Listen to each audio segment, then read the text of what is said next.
नमस्कार। यह वीडियो प्रधानमंत्री जन आरोग्य योजना के अंतर्गत पंजीकृत स्वास्थ्य संस्थाओं के लिए केयर कोऑर्डिनेशन पायलट से संबंधित डेटा कलेक्शन के फॉर्म को भरने और उसे शेयर करने की प्रक्रिया को समझाने के लिए है।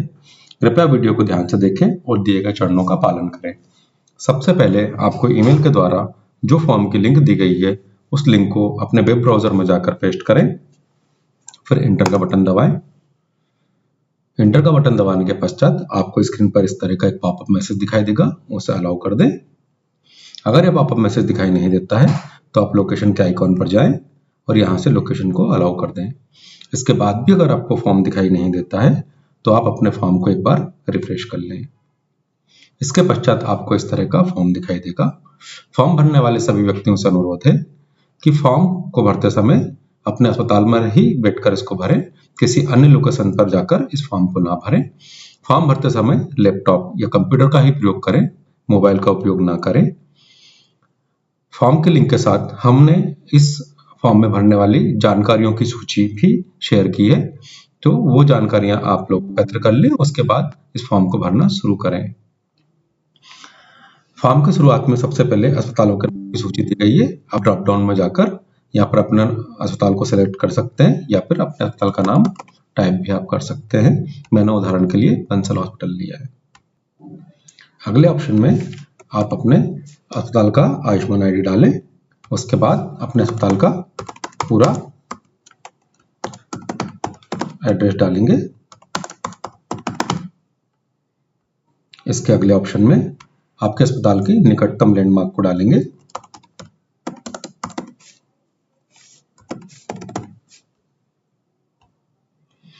अस्पताल की जियो लोकेशन लेने के लिए आप गूगल मैप पर जाएं।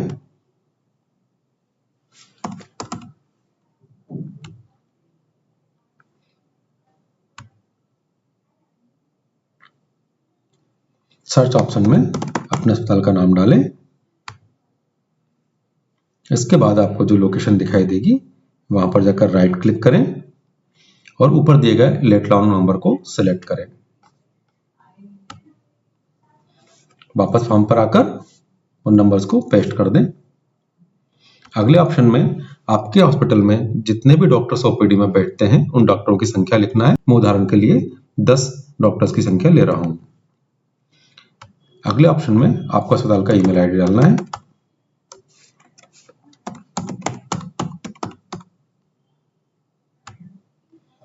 इसके बाद आपके अस्पताल में जो भी संपर्क व्यक्ति नियुक्त किए गए हैं, जो कि हेल्पलाइन अधिकारियों के साथ संपर्क में रहेंगे, उनका व्हाट्सएप नंबर लिखेंगे। उन संपर्क व्यक्ति का यहाँ पर नाम लिखेंगे, उनका पद, वो जिस भी पद पर काम करते हैं उनका यहाँ पर पद लिखेंगे। ये डेटा एंट्री ऑपरेटर, आयुष्मान मित्र या अस्पताल द्वारा नामित व्यक्ति हो सकते हैं। अस्पताल के नोडल ऑफिसर का व्हाट्सएप नंबर लिखेंगे।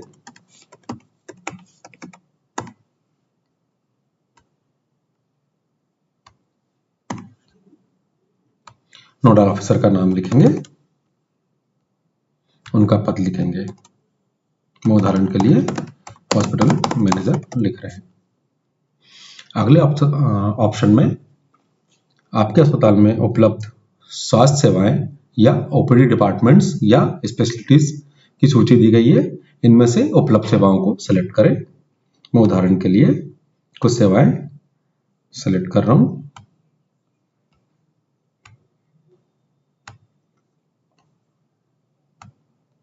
इसके बाद पीएमजेवाई इंटरनल स्पेशलिटीज को हम सेलेक्ट करेंगे। आयुष्मान के अंतर्गत जो जो सेवाएं प्रदान की जाती है उन सेवाओं को यहां पर सेलेक्ट करना है।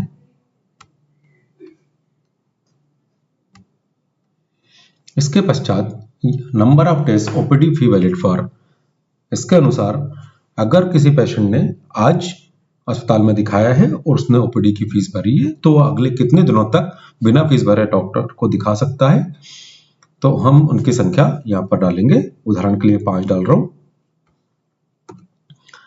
इसके अनुसार अगर किसी पेशेंट ने आज दिखाया है तो अगले 5 दिनों तक उसे फीस नहीं देनी होगी, लेकिन इन 5 दिनों के बाद अगर वो अस्पताल में विजिट करता है तो उसे फिर से डॉक्टर की फीस देना होगी। फॉर्म भरते समय आपको ब्रेक लेने की आवश्यकता हो या किसी कारणवश आपको रुकना पड़े तो आप फॉर्म को कहीं पर भी सेव कर सकते हैं। सेव करने के लिए सेव का बटन दबाएं, अपना ईमेल डालें।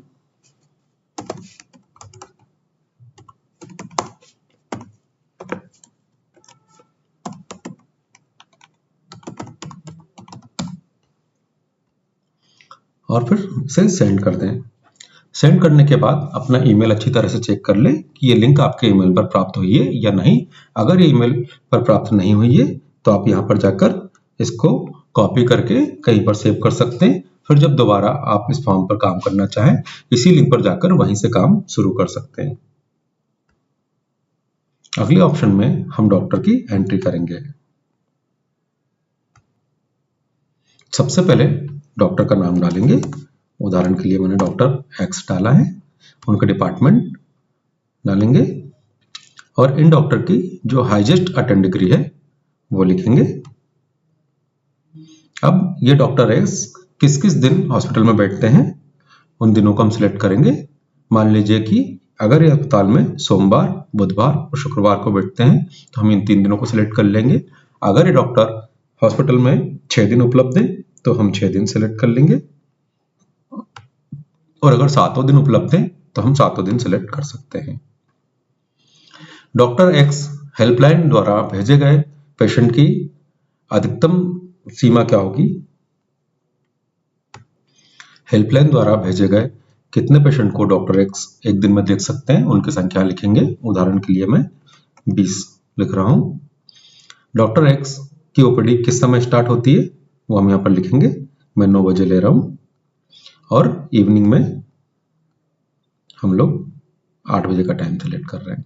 कि आप अपने ओपीडी के अनुसार उनका टाइम सिलेक्ट करें।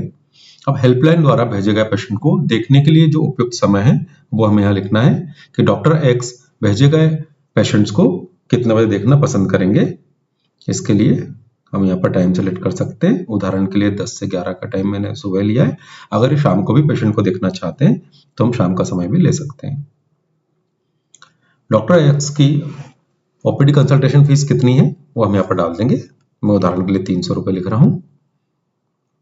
इसको डन कर देंगे। ये आपके एक डॉक्टर का फॉर्म कंप्लीट हो गया है। अगले डॉक्टर की एंट्री आप यहाँ पर एड एंट्री पर जाकर करेंगे। फॉर्म को सबमिट करने से पहले एक बार फॉर्म की दोबारा जांच कर लें। अगर फॉर्म में कोई त्रुटि है तो उसे ठीक कर लें। त्रुटि की जांच के बाद इस फॉर्म को आप यहाँ पर सबमिट कर सकते हैं। सबमिट होने के बाद आपको इस तरह का मैसेज दिखाई देगा।